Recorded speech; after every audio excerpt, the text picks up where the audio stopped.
দেখো কোন বুদ্ধিতে শুটকি দিয়েছেন এটি হচ্ছে বিষয়। তাই ভাল লাগতেছে দেখতে। আরো সুন্দর করে দিয়ে তো করে এইভাবে তুলছি শুটকি আমি খাই পছন্দ করি বেশিও খাই। শুটকি মাছ আমিও খাই।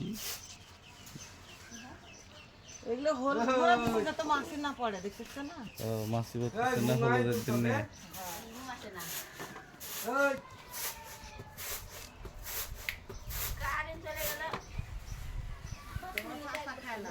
আমি খাই